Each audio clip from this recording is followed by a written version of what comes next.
Is there anybody more entertaining than ESPN's Pat McAfee? Because he's got his daily show from like noon to 2, noon to 3, something like that.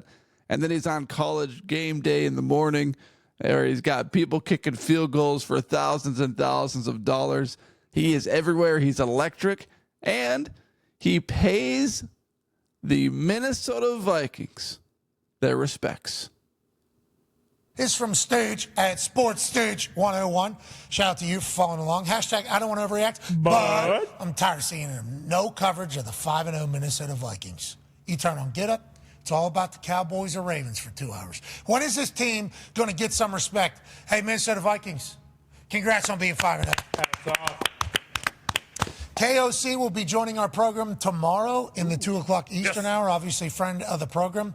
What they're doing and how they're doing it, I'm excited to chit-chat with them about. That defense, shutting it down. Filthy. That defense is shutting it down. Now, Aaron, obviously leading on a potential touchdown to win the game against, that Minnesota Vikings team in England after starting out incredibly rough. 3 interceptions against one defense, obviously one being the game ceiling from Stephon Gilmore down the sideline. But whatever you think about this Vikings team, Van Ginkel is just a menace. No, just killing it. Everybody on Sunday Night Football that was talking about it, Football Night in America, was like, he knew the call for double slants, seemingly. So as soon as he heard it, he just dropped back and then knew it was coming.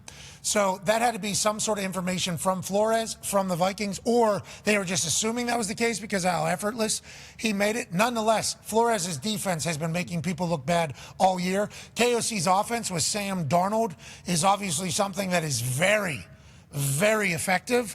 And then special teams-wise, they got guys. It's like, are the Vikings, and we've talked about them being a wagon here for the last few weeks, are the Vikings actually built to go on a true run as opposed to just being this splash in the pay and fun? They are, I think. Yeah, it feels like they are. And one of the interviews during the game, one that I've actually enjoyed, was KOC, and he said Van Ginkel did that twice in practice this week. Now we blew the whistle so that he couldn't do the return. So they were ready for that all week. Flores has been unbelievable. KOC can scheme open anybody. I mean, the one play Mullins comes in, he looks incredible as soon as he comes. What was it, like a 31-yard ball or something? A 25-yard ball down the sideline. Mullins, one play, one completion, back to the sideline. Let's go ahead and talk about that in a meeting tomorrow. Sam back on the field. It's fascinating. We need to make sure Aaron Jones is healthy. Yeah, for sure. We got to be healthy. But when in different ways, like Sam Darnold didn't, light it up by any means. Defense always plays great. Only team to beat Houston so far this year. So, No, go ahead. Oh, no, yeah, so they're obviously rolling. I think they are built to make the long run. I was going to say, I liked Sam threw an interception. Rodgers comes down and scores. And then Sam, the first play of that next drive, just ripped one like 30 yards down the seam. Like, he didn't, there was no hesitation. Yeah. Like, he came back and just kept doing what, like, he's confident right now. I like when teams answer. Yep. Yeah. I like whenever teams answer in the fourth. I think that tells you a lot about the team because you can't get game-winning drive moments or last-second moments all the time, but you can get a team that can sense if we don't respond here, this could go a different direction. And then when they answer, it's like, okay. And the Minnesota Vikings, after a year without the football gods, have to be feeling pretty good, especially with J.J. McCarthy's injury announced earlier. Losing Kirk Cousins. Now the Aaron Jones injury, we'll see. Congrats to the Vikings, A.J. Do they run the NFC North? Congrats to the Vikings. I don't know if they can say they run the NFC North yet, but I give them a ton of credit, man. They're legit. I love their defense, and it's actually fun to watch Sam Darnold and see what he's doing. So we had to review Pat McAfee and his show's comments on the Minnesota Vikings because they're entertaining and they have good thoughts. They've said something that I've said quite frequently so far this offseason and this season. One of my biggest concerns entering this season was the Minnesota Vikings' ability to close out close games. Because you look around the league and you look around at quarterbacks in this league, the top quarterbacks in this league, and we've seen Lamar Jackson fail a couple times in close games. Joe Burrow's lost several close games when they've needed to score and to put together a drive. Sure, the guy missed a 52-yard field goal, but he didn't get any closer than a 52-yard field goal. And you see quarterbacks all the time struggle in late-game situations. Aaron Rodgers is another great example of this. And to put the ball into Sam Darnold's hands late in the game in a close game, how am I supposed to trust that when the best quarterbacks in the league struggle at this? Well, Sam Darnold has now put together a drive that has protected the Minnesota Vikings lead for 3 times this season. He did it against the Niners without Justin Jefferson, without Jordan Addison, without TJ Hawkinson. He's making throws to Jalen Naylor and Brandon Powell when the Vikings were up 20-14 on 3rd downs. Got a field goal, practically sealed the game.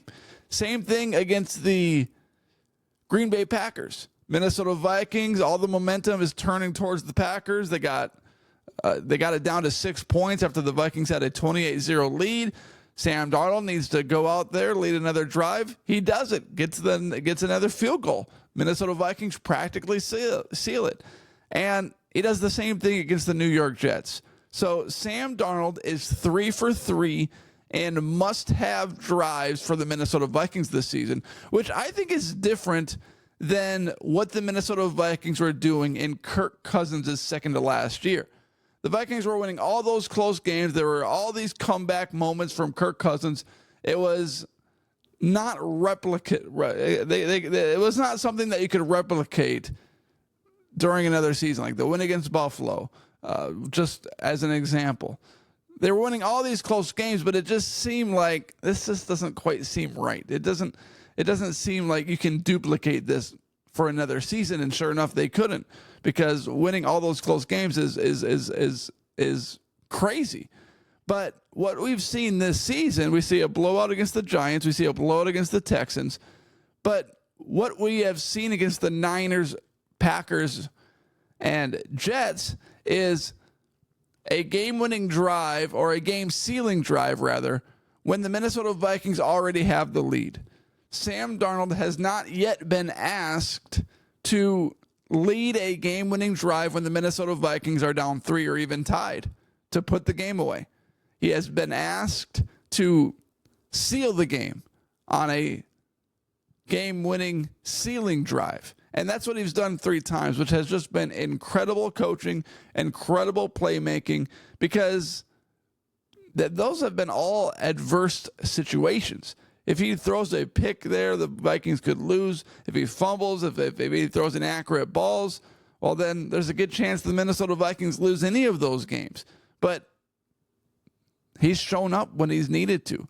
He's been Mr. Clutch this season, and I think that's been the most impressive part, because the Vikings aren't going to cream everybody. Sure, they had a 17-0 lead on the Jets. They had a 28-0 lead on the Packers. They had all these big leads, but other teams are going to make adjustments. They're going to figure it out. The Vikings aren't going to blow these teams out 46-0. There's a team on the other side of the field too.